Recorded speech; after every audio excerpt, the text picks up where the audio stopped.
First off, Mayor Bass and I are definitely not working together.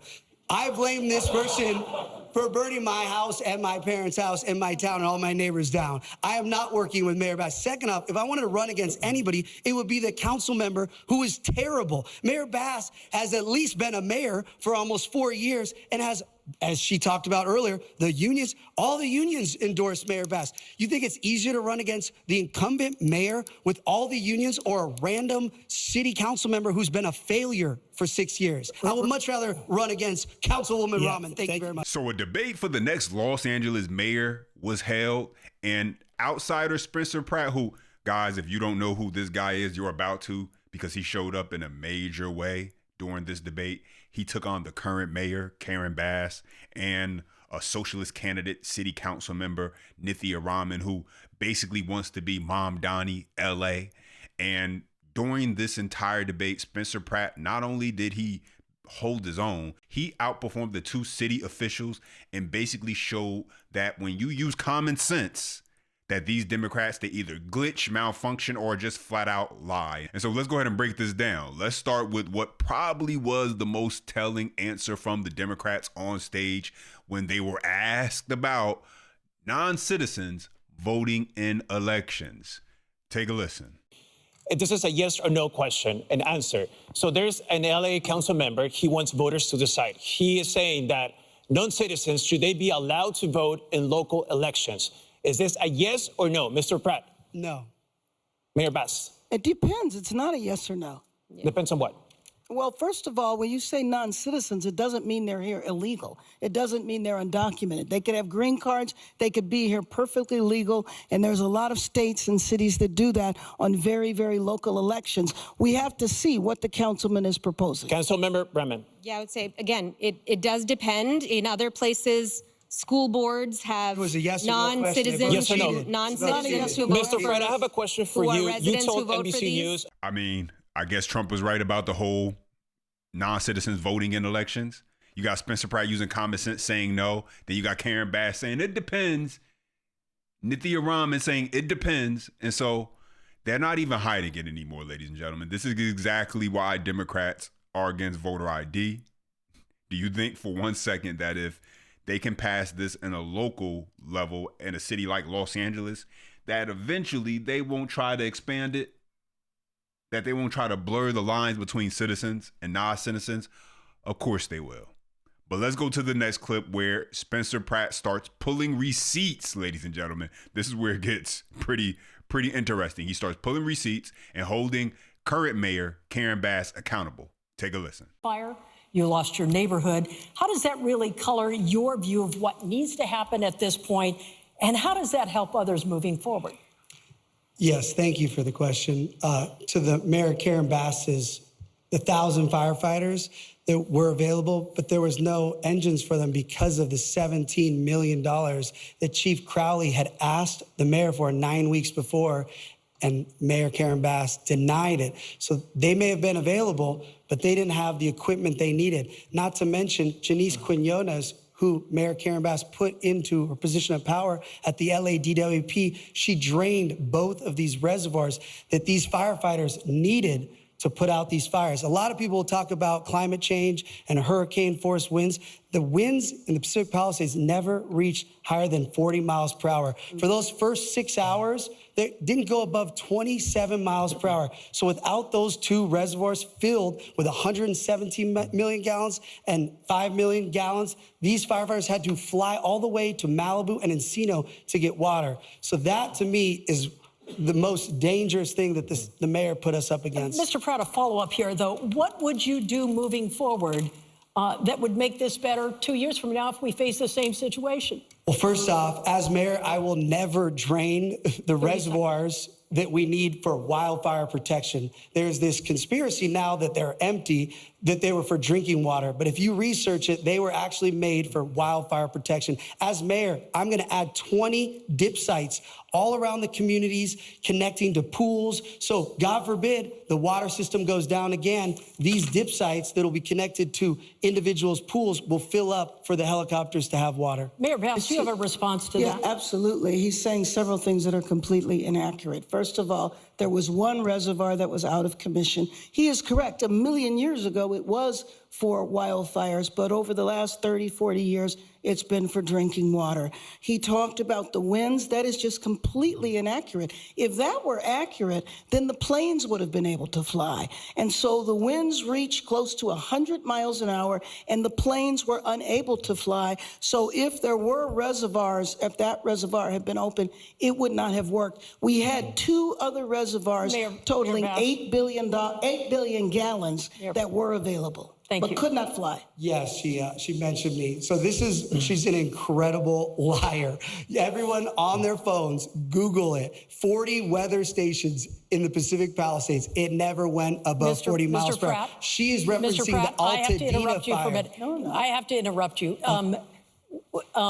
No name calling, She just please. lied, though. Yeah, but no name calling. She called me a liar.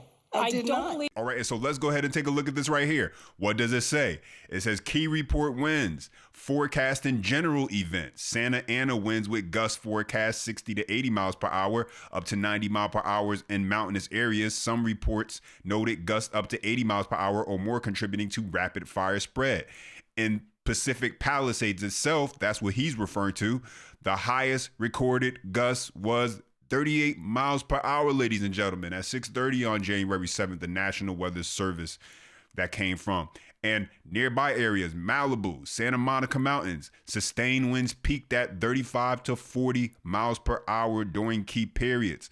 Gusts reached up to 44 to 60 miles per hour in some stations. That comes from firebill.com. Firebill.com is a resource that specializes in Palisades fire weather report and analysts. So also check this out. The highest sustained wind speed was 35.7 miles per hour in Malibu, with the highest gust reaching 44 miles per hour in the Santa Monica Mountains. That also comes from firebill.com. And so it sounds like Karen Bass was on stage lying. It sounds like she was trying to manipulate the truth in order to fit her narrative while she's on stage. She knows she has how many people tuning in, listening to this, watching that debate, wants to try and make herself look good.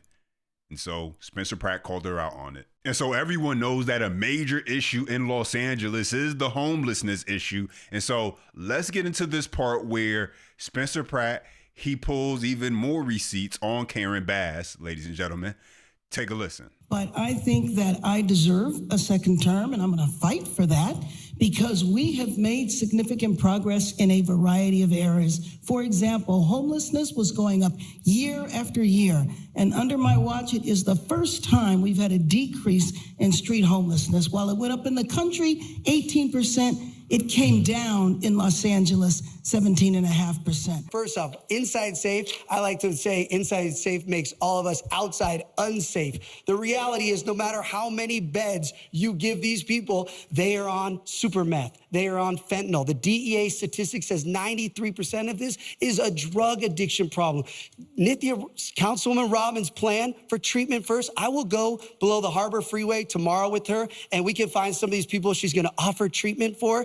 She's gonna get stabbed in the neck. These people do not want a bed. They want fentanyl or super meth. These ideas cost us over $400 million to house for 70, what did you say? 3,000 people for $400 million? This is an absolute failure for both of them. They're a team. I mean, Spencer Pratt sounds like someone speaking with common sense who's just tired of watching government destroy the place he lives, destroy the city that he's from, literally destroyed his home. And so, I mean, let's check out what he's saying, because he's not just saying things just to say it. Let's check out what he's saying and the validity to it. Under Mayor Karen Bass, Los Angeles has committed record funding to homelessness, totaling roughly $778 million to over $1 billion annually, with a focus on her signature Inside Safe program to move people into motels. Despite high spending, critics note limited progress and high rates of people returning to the streets. And so when Karen Bass, where she talks about her numbers and driving down homelessness, are you counting the fact that they're returning to the streets, or are you just counting the numbers once you get them off the street? That's something we got to know, because according to the LA Times, an analyst reported that 40% of individuals housed through the Inside Safe ended up back on the streets. And so if sure, maybe her 17% drop, maybe that's all in fact true. Maybe that's what did really happen initially. But how many of those people, once you house them, put them in motels that are costing taxpayers $1 billion annually, how many of those people end up returning back to the streets?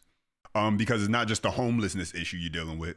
It's a drug addiction issue you're dealing with that leadership refuses to actually address the root cause of what's going on here. Where sure, you could put some people in a room for a couple days, but when they want to go ahead and get high or do drugs or whatever, and they want to leave, they're going to go do that. And so are you really solving for the issue, or are you just kind of dressing it up so that way your numbers look good? But let's continue where now this has probably got to be one of the most egregious parts of this entire debate, with a very basic common sense question of, do you believe that homeless encampments should be next to schools?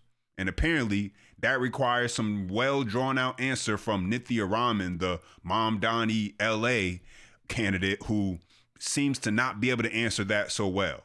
And so let's take a listen. Next question. Do you support the ordinance that restricts encampments in front of schools or daycare centers? Mayor Bass, I'm going to start with you. Yes or no? Ms. Rahman, yes or no? I support keeping our streets safe. I did vote against the structure of this particular ordinance. And it is because at its best, it's a yes or no. It does not, the way this ordinance was structured, it does not keep our children safe. It does not keep our children safe. No, Mr. Pratt. It doesn't keep our children safe enough. It's a simple yes or no question, Mr. Pratt. What I was saying is she's fighting because she doesn't think there's a difference between 1 foot or 500 feet for kids' safety with drug addicts with machetes in front of schools. Yes or no? Of course, we do not want encampments in front of schools, parks, daycare. Okay, I don't want vehicles. Mayor, you talked. Wow. Now, that's not really a controversial question. It's not a complicated question to answer. Homeless encampments in front of a school where kids are playing, learning, different ages. Should a homeless encampment be in front of a school where drug use is happening, where violence can occur, where all types of acts can happen because these people are not in their right mental state of mind in many cases? Should that be in front of a school? And clearly, Nithya Raman has trouble with answering that basic common sense question. At least Karen Bass has enough sense on stage to say the right answer, while you can look at her resume that tells the truth of what she's really doing. So, I mean, she's not really much better. She just understands, how to at least feed the lie to the people when they're listening to her on the stage. But Nithya Raman can't even get that much because of her socialist views. Wow.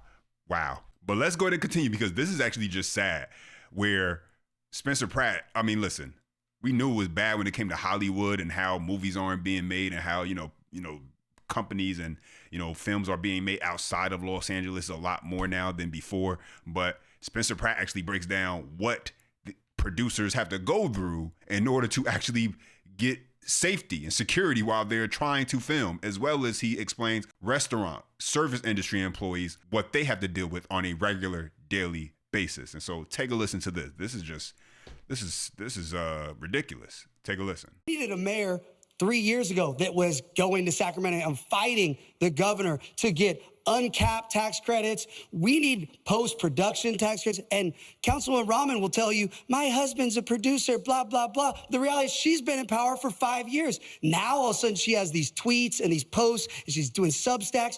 Both of these people have been the reason why there's no more Hollywood. Not to mention, even if they do, these things, we're still gonna have drug addicts all over the street because they're treatment first, open beds, not mandatory treatment. Do you know, I talked to producers, they have to pay gang members right now to keep the streets safe, to go film anything on the streets of LA. So absolutely no, these two politicians have failed Hollywood times 1,000. Downtown is so unsafe now that they have to serve the food. All the employees have to eat inside. They can't risk going out. That's why all these beautiful restaurants are closing, because it's so unsafe. So before we require city workers to go back into any buildings, we need to enforce the laws on the street. Councilwoman Rahman is talking about safety, yet when animal rescue activist Rebecca Corey came in and said the dogs are being tortured and abused on the streets of downtown, she walked out of the hearing. She doesn't care about safety. She doesn't care about anything she's talking about. At least Mayor Bass pretends to care. Wow. And so Los Angeles, they have a serious choice to make between a failed mayor, Karen Bass, Mom Donnie 2.0, Nithya Raman, and Spencer Pratt, who is coming in with common sense and just someone who is articulating, hey, look at what the Democrats are doing. Look how are they destroying the city. And these are common sense issues. These are things that should not be going this way, but because of the level of incompetence from city leadership, they are, and that needs to change. And so let's get into this next clip that pretty much sums up what kind of night it was for Karen Bass and Nithya Raman. And after a question from an audience member, and after Spencer Pratt had been calling out Karen Bass and Nithya Raman all night, finally, they did exactly what you would expect. Nithya Raman, in this case, she did exactly what you would expect from a socialist Democrat. She tried to label him as a crazy MAGA candidate. Take a listen. My question for you is that Los Angeles remains one of the most unaffordable regions in the nation. If elected, what is one housing policy you would implement immediately? Well, the good news is when I enforce the law and clear the street of the drug addicts that have taken over 40 blocks of downtown LA, abandoned buildings that have drug addicts just lighting them on fire every other day, I will have potentially 20,000 units available to build. And thankfully, I spent a lot of time in a town that has a lot of builders, and I see all the new 3D printing and the potential of how fast we can do it. And with this ED1 that Mayor Bass was talking about, I met with the developer this week, Carlos, and he said, yes, she did an initiative where she fast-tracked it 6 months. It's been 2.5 years, and he hasn't been able to get his permits. The best part is some of these developers that are taking all of our tax money are charging $750 a square foot for stuff that should be costing $250. And Councilwoman Rahman, this plan that she's going to build all these units, guess what? She's going to sue all the people that actually rents to the tenants, and then they're not going to even want to rent to anybody because she wants people to squat in there for a year and not pay. So I don't know how her plan's going to work. Councilmember Rahman, you have 30 seconds to respond. And then Conant has a question that coincides with all of this. Please. Great. I mean, I'm not sure how to respond to that vision of Los Angeles. This is a MAGA Republicans' idea of what Los Angeles looks like. This is really not the city that I love so much. We need to make this city so much better. Yeah. We have to work so hard to ensure that this city works for everyone who lives in it. Yeah, so you heard that. All else failed. Let's throw out the whole MAGA thing, of course. Of course.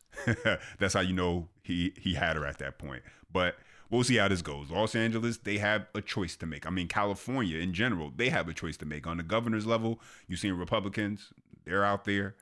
And on the city level, Los Angeles, you see Republicans, they're out there also. You got Spencer Pratt. And so, I mean, if anything, what Republicans are doing just by speaking with common sense is they're pointing out the blatant and the obvious of how Democrats are destroying a city, a state, and how if you continue to let them stay in control, it will only continue to get more and more devastatingly worse. And so the voters, those people out there in Los Angeles, those people out there in California on the governor's race side, they got a choice to make. They got a choice to make as far as, do they want to keep going down the same path and complain about all of the things going wrong and terrible with their city, with their state? Or do they say, I mean, how much worse can it get if you vote for the other guy, right? At this point, that should be the logic of a lot of these people. How much worse can it get if you decide to vote for the other guy? Because it's pretty bad right now when it comes to things out there. But let me know your thoughts. Let me know how you feel about this. Drop your comments down below. I appreciate when you guys chime in. Smash that thumbs up if you do enjoy the content. Subscribe for more. And as always, until next time.